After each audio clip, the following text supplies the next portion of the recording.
guys spoke about, in your statement, you mentioned that you wanted to get buy-in with white people.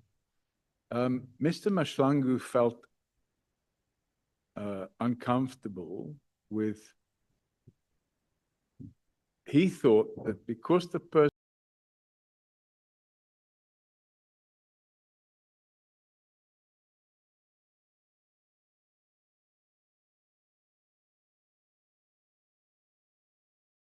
of the evidence that was given in court.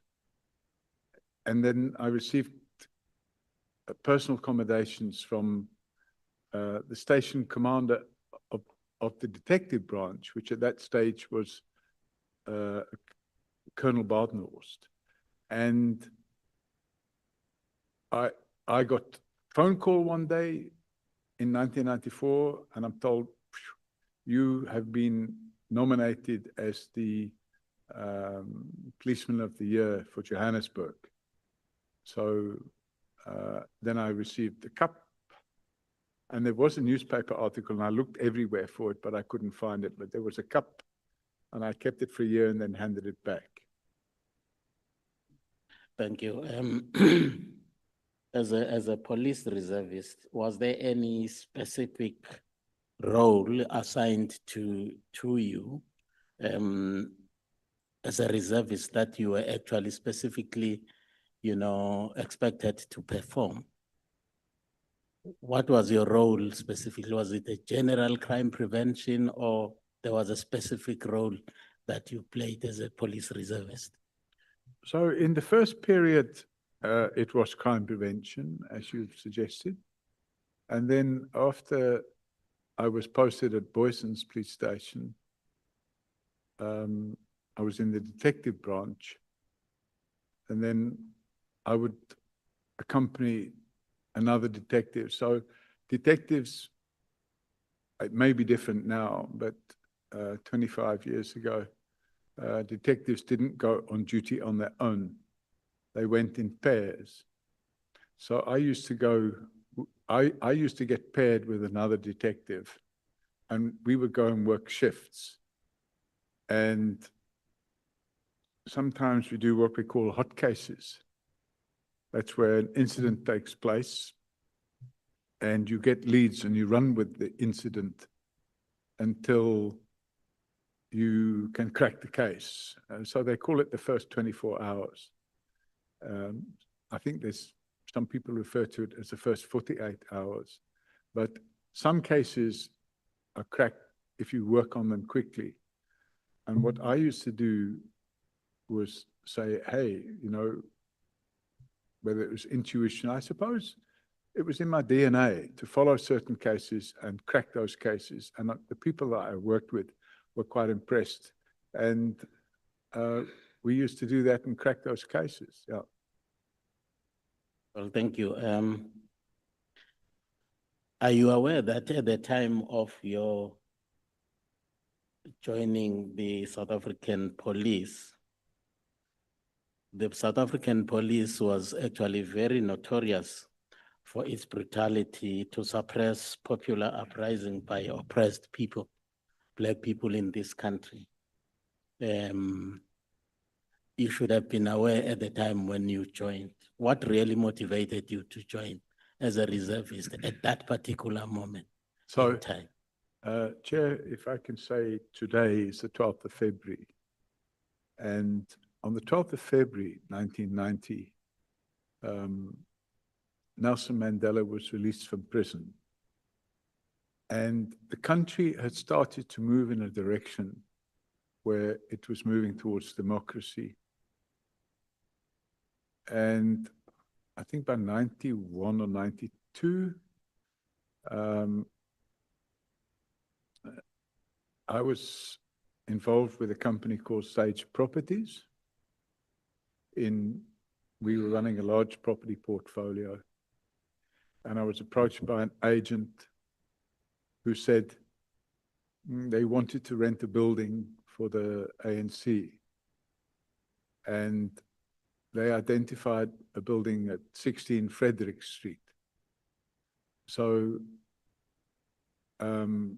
a lease was drawn up and the building was let to the ANC at 16 Frederick Street from Sage Properties.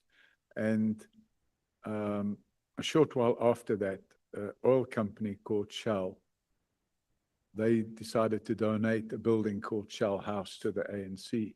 So they would no longer have to pay rent. And it was agreed that they could move out of 16 Frederick Street. And there was no, I motivated to the board of Sage Properties that there should be no penalty for, what do you call it, terminating the lease early. So that happened. And at the same time, I met the then legal manager of the ANC. At that stage, there'd been no democratic elections. But I met the legal manager of the ANC and we became friends.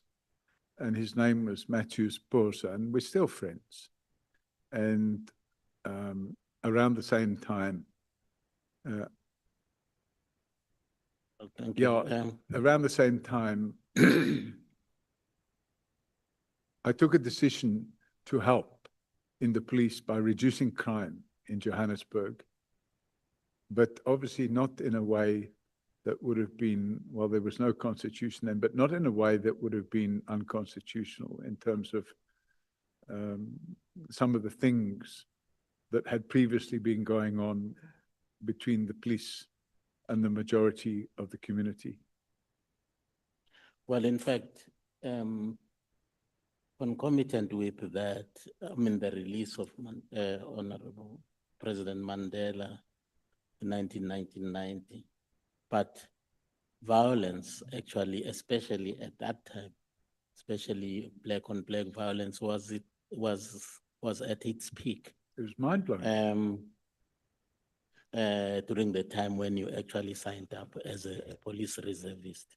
So someone might actually want to understand, because there was overwhelming evidence that the role of the police during that time was not very helpful.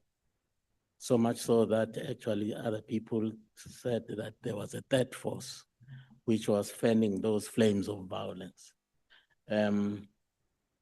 Would it be far-fetched if people were to say, perhaps you could have been part of that, viewed as part of the third force? Yeah, no, it would absolutely be far-fetched. In fact, I remember an incident that took place in Rosettenville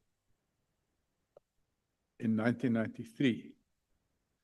There was an organization, a right-wing organization known as, the leader of that organization was a person by the name of Eugene de Blanche. And in Main Street in Rosettenville, or just off the Main Street in Rosettenville, there was a house that had been illegally converted into a shebeen. And it was a Saturday night, and I happened to be on duty together with another detective. And we got a call on the radio that the AWB had pitched up at this house and surrounded it. And they were all dressed in military uniform or military style uniform. And they were carrying flags with like a swastika type of thing on it. And what they wanted to do was to burn down the house, but it was full of people inside. And myself and the colleague that was with me, we took the initiative to go there immediately. And despite being outnumbered, all of these people were armed. We placed ourselves in front of the door of the house. Cellular phones weren't available then, but we called on the radio for backup. And lots more police came, and we suggested that they break the windows at the back and let the people out through the back door, and that's what happened. And 6 weeks later, or 7 weeks later, these same people, we recognized them. We saw them breaking into what was then called the World Trade Center in Kempton Park and brandishing firearms, and they drove what appeared to be an armored vehicle through the doors. And at that time, the negotiations were going on, what was known as NEDLAC. And those negotiations were intended to be part of this transition from apartheid to democracy. And those negotiations were going on, and these AWP people, they tried to interrupt those negotiations. So I actually did participate in preventing that activity because they formed a unit in the police then called Peace Accord. Peace, not police. Peace Accord, but it was a police unit. And they wanted volunteers that were prepared to go and be part of this Peace Accord unit and liaise with the ANC. And the person we were liaising with was Tokyo Sequali, Mr. Sequali, and obtain information about that they had about people involved in right-wing activities. And as a result of that, I participated, of course, not in the planning stage because I was still quite young in those days, but I participated in raids that were carried out overnight on a number of properties where the people were arrested. And I remember going into the houses and seeing cupboards full of canned food and stuff like that. So I think it would be very far-fetched to say that I was part of a third force, when in fact I was trying to contribute towards the cessation of this anti-democracy activity. Okay, thank you, Mr. O'Sullivan. Did you have any particular experience in the aviation security prior to your appointment as the group executive at AXA? Yes, Chairman, because when I was working in the border police, because I understood the aviation business, which I did, I mentioned yesterday that I have my own aircraft. I also had shares in an airline, a freight carrying airline. And that airline was called Africa International Airways. It no longer exists. We had a couple of DC-9s, and we used to move freight up and down in Africa. And most of that freight would have been foodstuffs and that sort of thing. So I had a particular interest while I was working at the border police in aviation security. And I undertook training with ICAO, and the training was in aviation security management. So I became a certified aviation security manager. So I had that experience and that knowledge. And I also had taken the initiative to bring about a lot of changes at the airport, in particular Johannesburg Airport, which there was rife with crime. And those changes were quite successful. Well, thank you, Mr. Sullivan. We have a constraint of time here. I take particular note that in 1995, you were elected chairperson of the CPF in Johannesburg, which one regards as a strategic economic hub of South Africa. And in year 2000, you became part of a multinational team in border policing at Johannesburg International Airport. Yet another strategic national key point, which is critically important for economic development for a young democracy then. So now, some people might actually argue that that was too quick for you to actually climb the ladder, as it were, of promotions and getting into strategic, structures of this country. And some people might actually view that with a lot of suspicion because it resembles a typical modus operandi of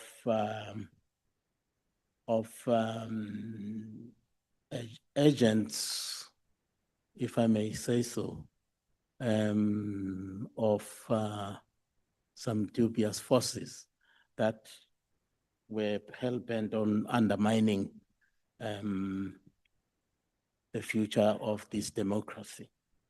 How would you actually respond to such? Thank you, Chair. The role as the chairman of the Community Policing Forum in Johannesburg came about because I was a general manager of a property company which owned several hundred million rands worth of property in Johannesburg, CBD. And the difficulty we had with the spiraling levels of crime in the city center was that if those levels of crime did not come down, the value of the property portfolio would be reduced substantially. So I think that particular community police forum was formed as a result of us getting the property companies in Johannesburg CBD together to look at ways of reducing crime. And there were two initiatives. And the one initiative was called the City Improvement District, which was sponsored by Anglo-American Properties. And the other initiative was to form a community policing forum, which was sponsored by Sage Properties. And when it was formed, we got a number of people who were property owners who joined the community police forum. And then there was a discussion and an election took place, and it was an informal election. And they asked me to be the chairman of the community policing forum. But that was a civilian role. It wasn't anything to do with being a policeman. And the purpose of it was to create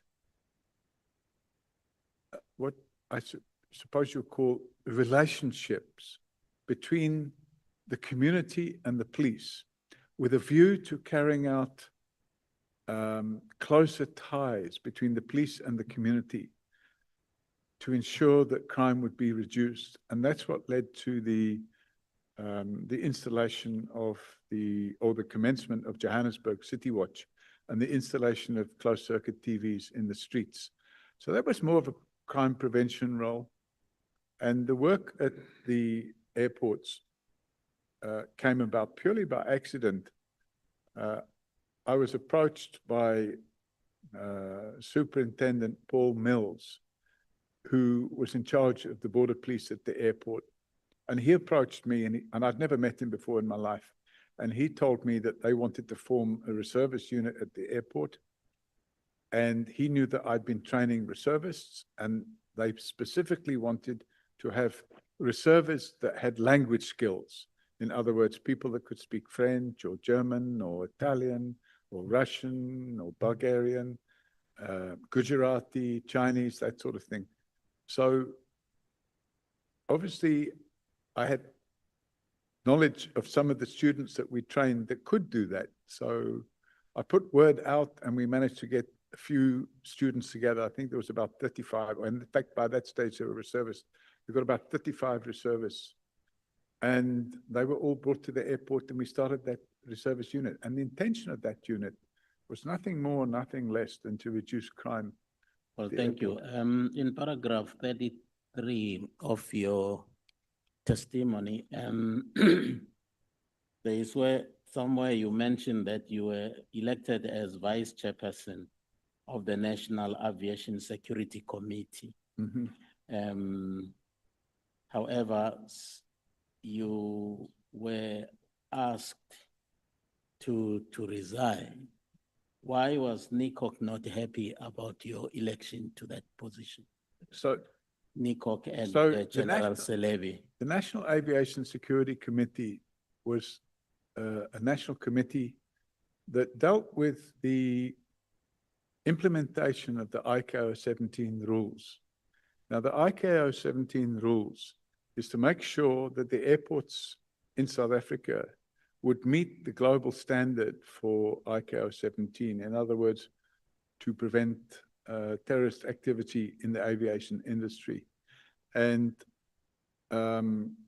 because AXA owned 10 airports in the country, the head of security for AXA was automatically on that committee.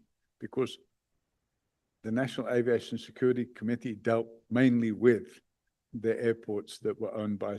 But now why Actually- NICOC was not happy with your appointment? Well, they didn't. Including General Celebi. They didn't have a problem in the beginning. There were no issues in the beginning. We used to sit on those committees and everything went according to plan. But after a decision was taken to cancel the contract of Kusalani Security, that caused animosity. And the animosity led to Jackie Celebi going to, or having somebody else go to NICOC, because I don't think, I wasn't involved in NICOC. NICOC had a member sitting on the National Aviation Security Committee, but I didn't sit on NICOC. And Jackie Celebi, I think, did sit on NICOC, and he raised the fact that there's a lack of security clearance for the people that sat on the national. He didn't mention my name, but there was a lack of security clearance for the people that sat on the National Aviation Security Clearance, and National Aviation Security Committee. And he believed that all the people sitting on that committee should be in possession of security clearance. And they then started a process at the beginning of 2003. And that process meant that I couldn't get security clearance, and therefore NICOC had already passed this rule, if you like to call it that. It was a unilateral decision, and now I could no longer sit on that committee.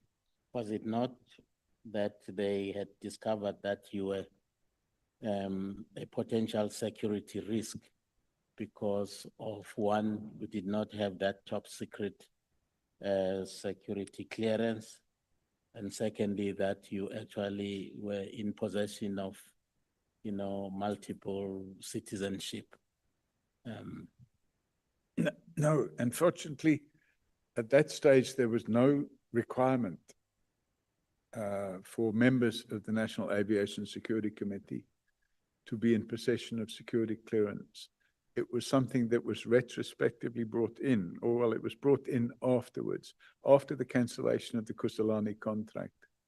And it was initiated by Jackie Celebi, asking for the people that sat on that committee to be in possession of security clearance.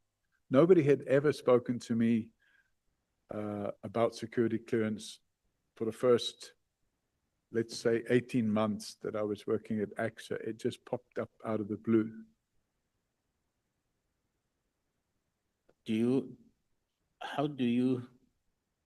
Let me put it this way. Can you elaborate on how you came to know about the General Celebi, President Mbeki plan to arrest Mr. Zuma?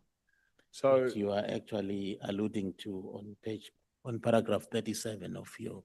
I came to know about it through the spy tapes. So if you go back in time, and I think I explained it, but I'll explain it again. The attorneys of Jacob Zuma approached Mokoteri Mshay after Vusi Bikoli was suspended. And when they approached Mokoteri Mshay, they made a representation in terms of, I can't remember the section now of the National Prosecuting Authority Act, where you can make a representation about criminal charges. And they made a representation. And in making that representation, they played the tapes and they provided copies of the transcripts of the tapes themselves. And that wasn't the only thing that happened, because around the same time, and I can't remember if it was before or after that event, but around the same time, Nomkhoba Jiba had been suspended. And she was the deputy or acting National Director of Public Prosecutions. She had been suspended, and she brought a court application to have her suspension set aside. And when she brought her court application to have her sentencing set aside, she attached to that court application the transcripts of the so-called spy tapes, the same spy tapes. So now it was in the public domain because somebody gave that to a journalist at the Mail and Guardian, and the Mail and Guardian published the details of those spy tapes. And that's where, in those spy tapes, you've got these conversations that were going on between a person called, codename Luciani, and another person called Leonard McCarthy. Okay, thank you. In paragraph 56 of your testimony, you say that, and I quote, Mkhwanazi was not truthful. That is Lieutenant General Mkhwanazi was not truthful when he made press conference on the 6th of July, 2025, and when he appeared before this committee. Can you at least identify two untruths that you identified in his testimony? Just two. Well, Lots of time. there were several, but the ones that come to my mind immediately are that General Mkhwanazi created the impression that I would call it a criminal enterprise, that a criminal enterprise consisted of members of the National Prosecuting Authority, judges, senior members of the police, and that the purpose of that criminal enterprise was to derail investigations that were allegedly being carried out into another criminal enterprise known as the Big Five cartel. And ironically, nobody could produce any details of who this Big Five cartel is. And when the questions were asked, when the media asked who's this Big Five cartel, nobody's been able to say. When they give evidence, who are the Big Five cartel? No, we can't tell you. So that's the first point. Second point is it was alleged by General Mkhwanazi that I had captured IPID. That was a complete lie. It was also alleged by General Mkhwanazi that I was a foreign agent and I'm running the country. That's a complete lie.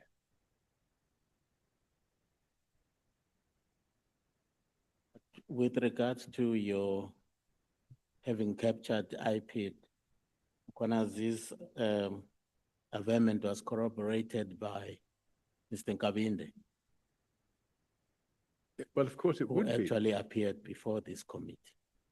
Of course it would be, because General Mkhwanazi and Cedric Nkabinde, you can take the evidence of Humbalani Kuba, and I can just take you there very briefly, because what it does, in fact, is it completely dispels this idea that, and I don't want to eat into your time, so I'm looking for it quickly, but there is a affidavit by Humbalani Kuba that was provided to the, here it is. It's a page Q1090. It's a very short affidavit.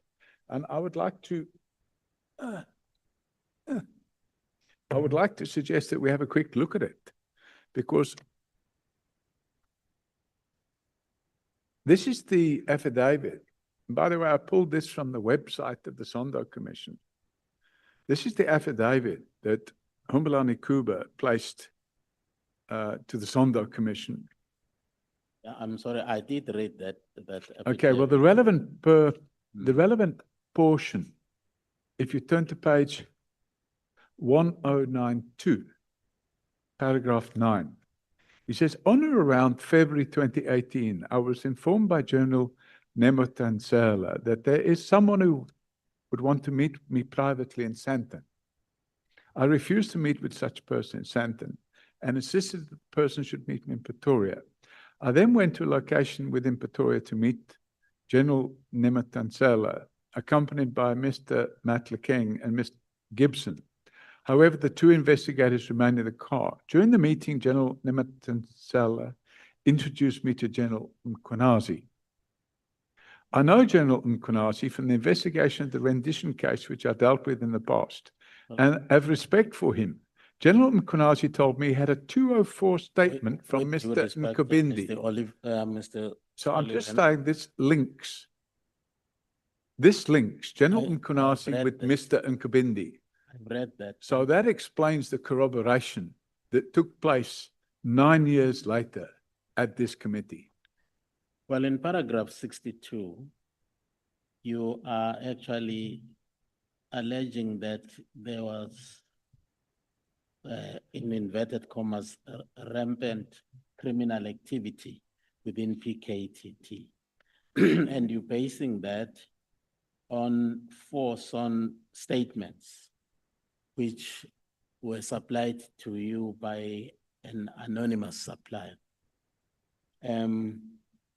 In fact, And you also characterize yeah. those gifts, the exchanges of gifts that actually took place there as gratification given to those police officers. It would be interesting to me to know how did the entire investigation in Fort Hare end up? Because those gifts were actually coming from Mr. Blakey, who had been introduced to the team as a contact person because he was director of internal investigations in the university. And he was introduced to the team by even the rector of the university, that in the event they needed anything, he is the contact person. That's the way I Now, understand it. How did the whole investigation end? Are you aware of that? No. Now, let me tell you, the very same Platke who actually Oh, I gave know these that part. 4, He was arrested and charged with murder. gifts, was actually the one who was arrested by the very same people. Would you therefore say that those gifts were gratification? Correct. Why so? If you look at Act 12 of 2004, it's defined in Section 3. It defines what a gratification is.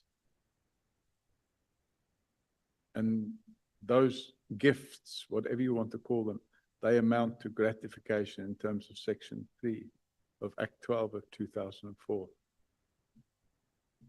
Thank you. On paragraph 69, and if I may quote, you say, one of the central players in the capture of the criminal justice system is Mr. Peggy Tel. Can you substantiate this allegation? So I've actually given some examples. I don't know if I can reach that example right now, but I've given the example of a gentleman by the name of Chamani. If you bear with me a second while I look at my index. Sir, I have only 5 minutes left. No, I'm sorry, I can't find it quickly, but there Okay, are now let's in here a letter where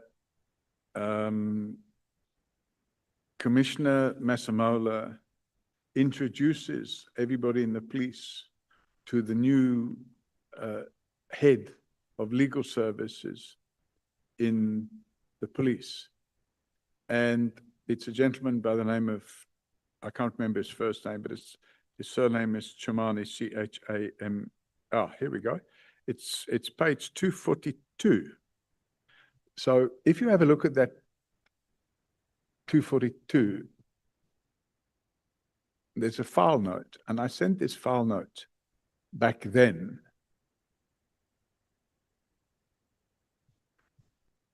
Okay, can we move on, please? Because I honestly do not have time. In paragraph 160, we are characterizing Lieutenant General Mkhwanazi as a criminal. What are the bases for your allegation? So he entered into a corrupt relationship with first of all, Nkabindi. Secondly, or attempted to enter into a corrupt relationship with a person by the name of Humbalani Kuba. And he attempted to enter into a corrupt relationship with the late Mr. Mandla Mashlangu. And that attempt went to the extent of drawing up an affidavit for him. And that affidavit, Mandla Mashlangu had got cold feet and decided not to sign the affidavit. And that affidavit would have been an affidavit that would have impugned the character and integrity of Robert McBride. In the case of Cedric Nkabindi, he offered him a job as a brigadier in the police, in return for which Cedric Nkabindi would supply him with an affidavit which would impugn the character of Robert McBride. And he attempted to do the same with Humbalani Kuba. So that activity alone would be classed as corruption as defined in Act 12 of 2004. Thank you. I went through your testimony here, and it has actually amazed me how easy you find it possible for you to just throw wild accusations against the character of people, and without actually any substantiation. You actually call people criminals. You actually even alleging that Ms. Mieni was Mr. Zuma's mistress, and you can't even substantiate all of those things. Why do you find it easy to actually put people in such bad light without any evidence? Well, I suppose you would call it tit for tat. So if we go back to the 6th of July, the conduct started by, as an example, General Mkhwanazi. General Mkhwanazi then went to the Madlanga Commission. And Honorable Souls, can you grab the microphone and start questioning the witness?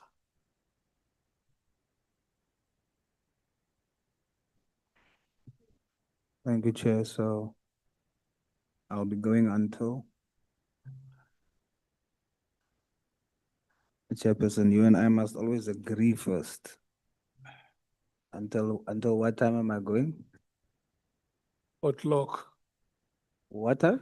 Outlook. At The 6? the next outlook is 6, yeah. You know, that's not 40 minutes. Yes, it's 40 minutes from now. Mr. O'Sullivan, good evening to you. Good evening. You must indulge me for a few minutes as I just provide context for how I'm going to approach this. So indulge me for a minute. I must be frank with you. How I was introduced to you,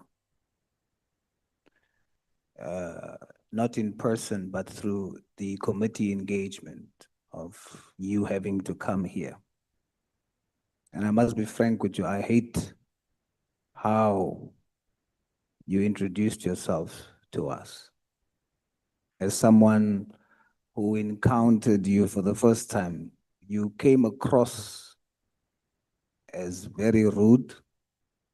You came across as someone with a disregard for us in the legislature and the executive.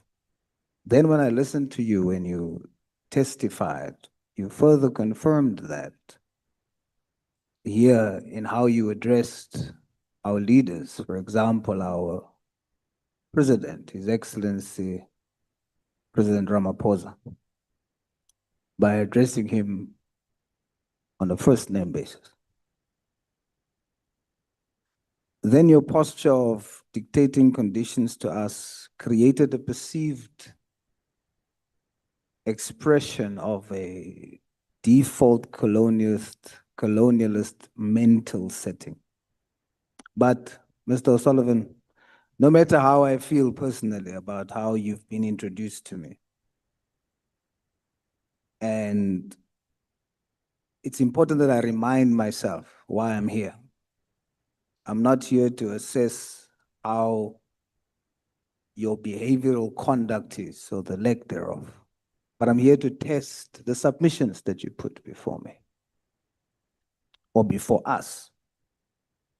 And when I look at the submissions that you put before us, no matter how I feel about your posture and your demeanor, I cannot ignore, when I read your submissions, your heroism. I cannot ignore your sacrifice and your immense contribution in your fight for justice in our country. And so if I strictly just look at that and look away from how I was introduced to you and your perceived posture, I want to say to you, based on what I read here, thank you very much for your sacrifice. You're a hero. But like I told Mr. McBride, even heroes have holes. Our shared Christian faith teaches us about Jesus, who's more than the hero, is an actual savior. Yet even Jesus had holes in his body. But the difference with Jesus was when Thomas doubted him, he was willing to let Thomas feel the holes and test it for authenticity. And he still ascended into heaven with holes. Now, this committee process, I feel, is here to test those holes and also to affirm the truth and test what you've put to us, whether it's the truth. So that's how we're going to start, Mr. Sullivan. My first question to you, given your access, Pardon? given your access and your executive appointments without tertiary qualification, did you benefit from the apartheid system in terms of opportunities because you are white?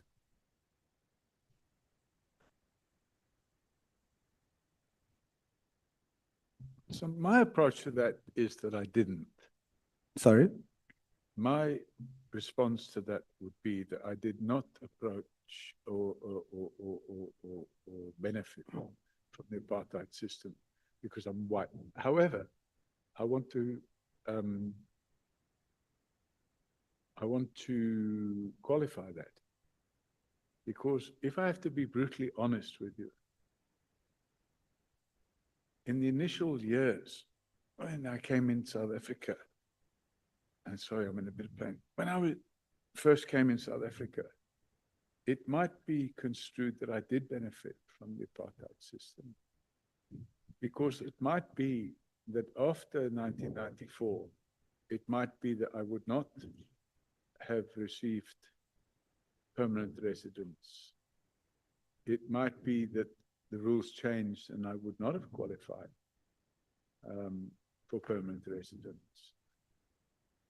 But after democracy took place, I threw myself headlong into trying to help the previously disadvantaged community in South Africa. And I'm still doing it today, by the way. And I don't publish any of this. I don't go to the media and say, look at what I'm doing here. There's an informal settlement near my house in Sandton.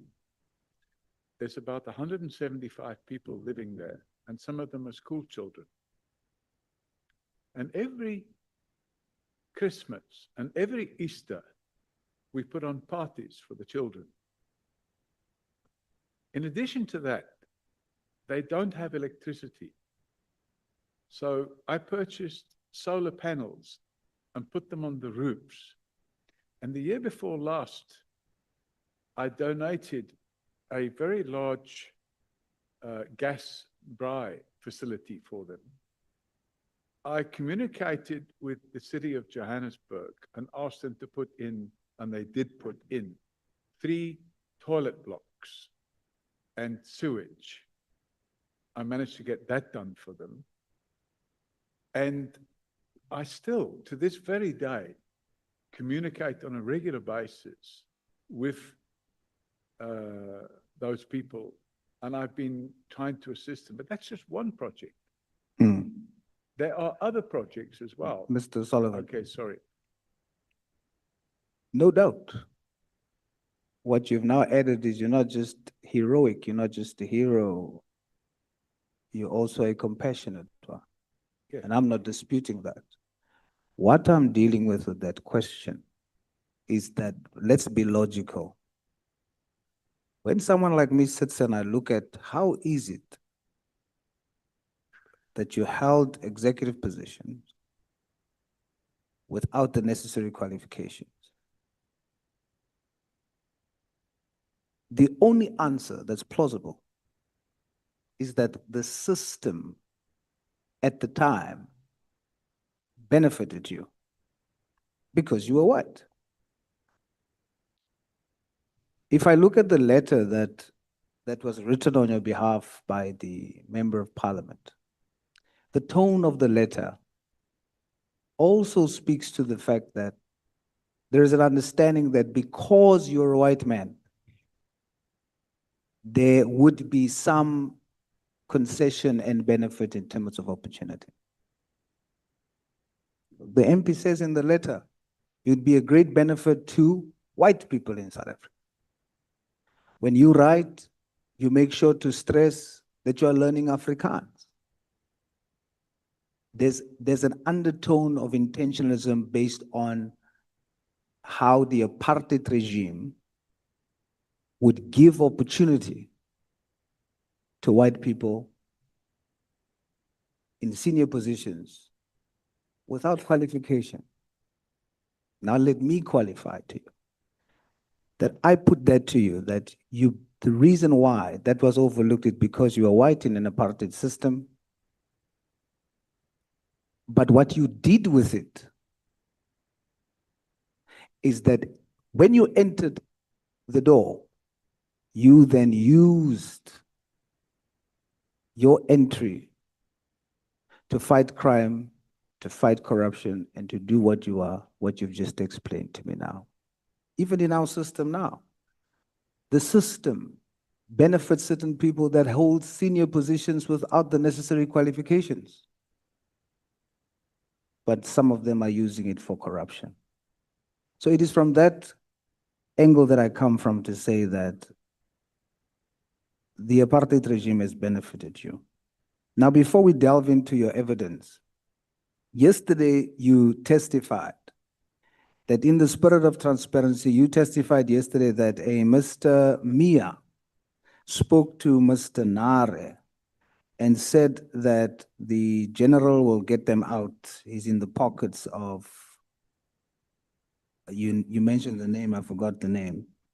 I received a message yesterday from Mr. Mia's wife stating, after she heard your testimony, somehow found my contacts and shared with me that her husband says, when Mr. Mia was arrested on the 9th of January 2014, there was no instance at any stage where he met Jacob Nare during the arrest process. At the time, he was not even aware that Jacob Nare had been arrested. He only first saw him later at the Wynberg court on Monday, the 13th of January. What's your response to that, Mr. Sullivan? Chair, I wasn't involved in that took place at that moment in time. My involvement in that was that at 5 or 6 o'clock in the morning on the 9th of January, At 5 o'clock or 6 o'clock in the morning, it was daylight. The sun was just coming up. I had received information that there would be an attempt to kill me that morning. So I had decided to evacuate my family from the house the night before. I'd moved them somewhere else. And I left my cellular phone inside the house. And the reason I did that was because the information I received was a crime intelligence individual who has since been arrested and detained, was working with the people that were planning to kill me. And the team of people that were planning to kill me, it's alleged, and there's a trial going on. One of them is this chap, Mr. Mir. And when they were all arrested, unbeknown to me, this fellow called Nair or Neri, Jacob Nari or Jacob Nair, I don't know how you say it. I used to call him Jacob Nair. The crime intelligence colonel, a person by the name of Kimber, I can't remember his first name, but he had a nickname which was Killer Kimber. And they had already been working together with this chap, Jacob. And he had provided, and he had made recordings of discussions he was having with them.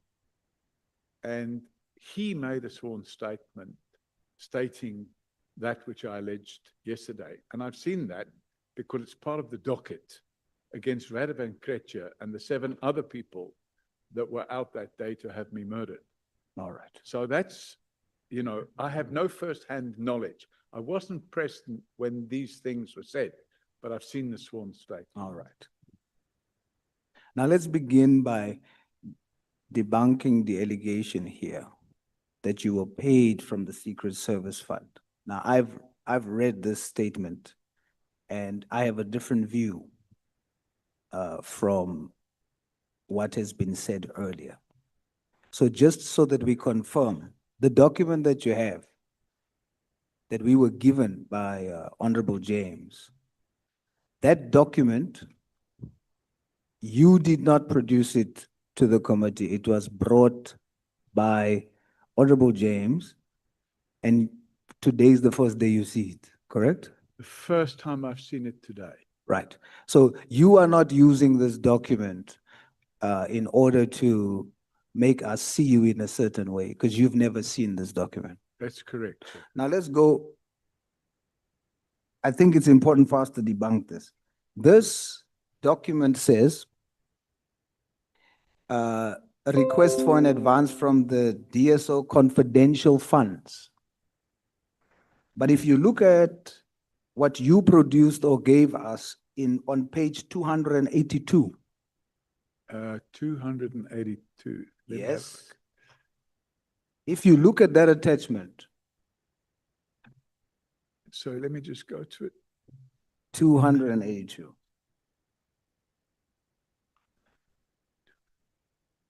Okay. If you look at that attachment, this money for the transfer, for the procurement of a multi-center payment that was made from the secret fund, it is listed there as secret services account. Correct. So would you agree with me then that if this document that you were given, if this money, this 100,000 came from the secret or the slush fund, it should have had written on it the secret services account and not what is written on here, the DSO confidential funds? Would you agree? So the money that you were paid was not from the secret services account.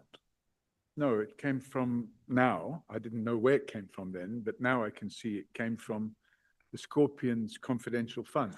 Absolutely. Which And was that's the not, National Prosecuting Authority. and that's not the secret services fund. No, the Secret Service account is run and managed and controlled by the police, not the NPA.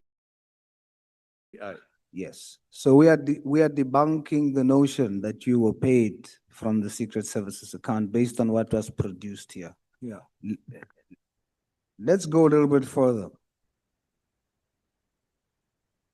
If you look at the document, it says that because of your information, cannabis weighing 1,114 kilograms was discovered. Cannabis or hashish? Both. Okay. So I haven't. On page 4. I don't want us to say I to, haven't read this document. Mr. O'Sullivan, Okay. I don't want us to spend a lot of time Okay. here. I just want to use what was given here, not by yourself, to debunk the notion that you're not a credible witness. On page 4, it says there, in a document, not that a document that you produced, it says the combined value of the 767 kilogram of hashish and the 1,114 kilogram of cannabis confiscated by the DSO amounts to 56 million, which is only part of the full consignment valued at more than 200 million rand. So your efforts and what you have provided has allowed the DSO to seize money or things to the value of 56 million in comparison to 100,000 that you have been given. I end with this. On page 5, the document that was produced here by Honorable James says, Mr. Solomon, for this, he made use of his own camera, vehicle, and aircraft rental. O'Sullivan funded all his own operational costs. O'Sullivan effectively beat SAPS at what they were expected to do. Sorry, what page is this? That is page 5. Not a document that you produced, evidence that was produced by others. This document says of you on page 6, it says Mr. O'Sullivan did not give this information for financial gain. With him, it is a matter of principle. It is acknowledged that O'Sullivan and Commissioner Celebi are at loggerheads, but this information has been properly handed to the DSO and independently verified by Mr. O'Sullivan.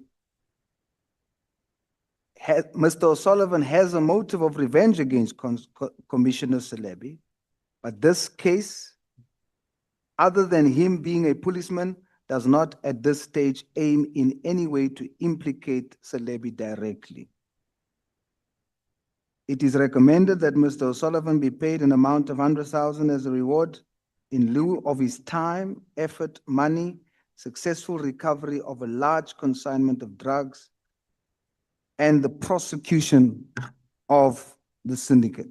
So not only was that consignment retrieved, but there was also 4 arrests made. Leslie Ellen Curtis was arrested and given 10 years imprisonment. Chris Alblas, 10 years imprisonment. Petro McKee's 30 months imprisonment. A document not that you've produced, but that was given here by Honorable James, shows you to have contributed largely to the fight against crime. I was just trying to use that to debunk the notion that you misled the committee in saying that you didn't receive the funds from the slush fund. Now that there is some pointing to you as a credible witness, I want you to help me now quickly, and I want you to be very concise, Mr. O'Sullivan.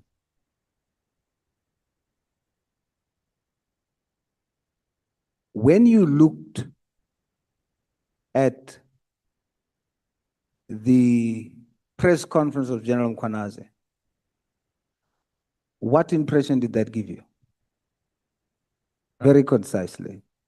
It gave me the impression, and I stated this, it gave me the impression that he was planning a military coup.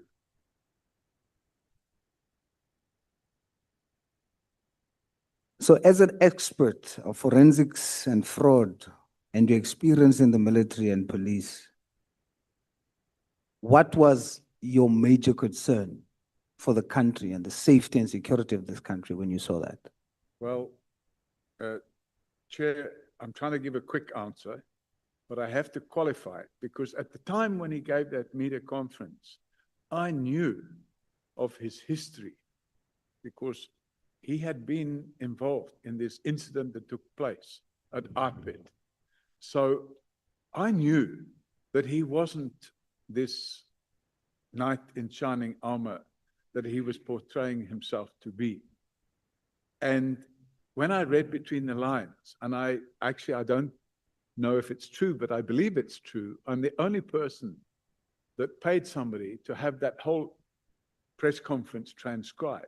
And the transcription is included in my annex sheets. And that transcription makes it clear that that whole media conference was intended to create the impression that there was a faction war. When I say war, a faction fight between what I would class as the Mkhwanazi team on the one side, and that team would have included General Masemola and General Khumalo, and the other team on the other side was, according to General Masemola, according to General Mkhwanazi, included General Sabia, the head of IDAC. I don't remember the names, but he said certain judges and prosecutors who were in the pocket of a big five cartel. And I formed the opinion that this was a whole distraction. And the distraction, by the way, if you look at the transcript, it's clear that the main gripe he has was that people in crime intelligence had been arrested and charged with corruption on what he considered to be HR issues. And I saw this whole media conference as being a red herring to distract everybody's attention away from the ongoing theft of public funds from the crime intelligence slush fund.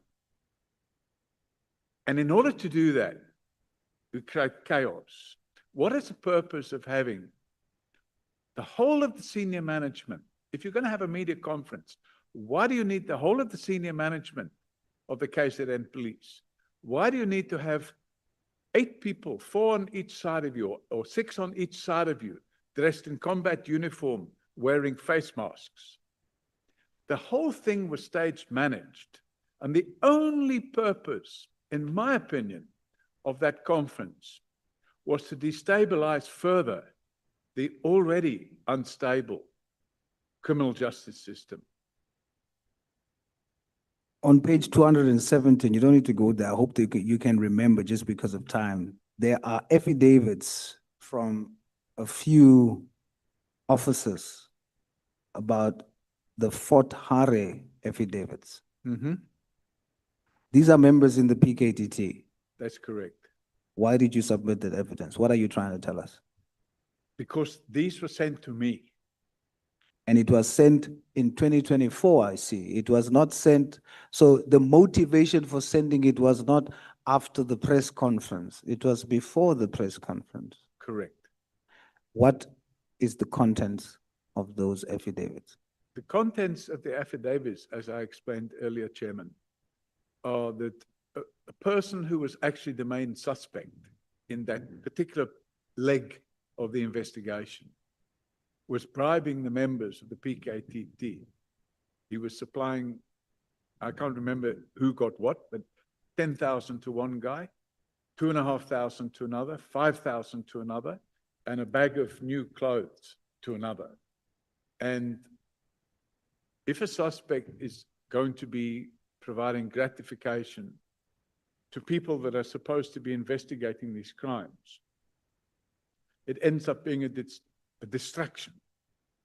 it creates a loyalty between the person paying the gratification. Because with gratification, there's always what we call a quid pro quo, which means I scratched your back, now you must scratch mine.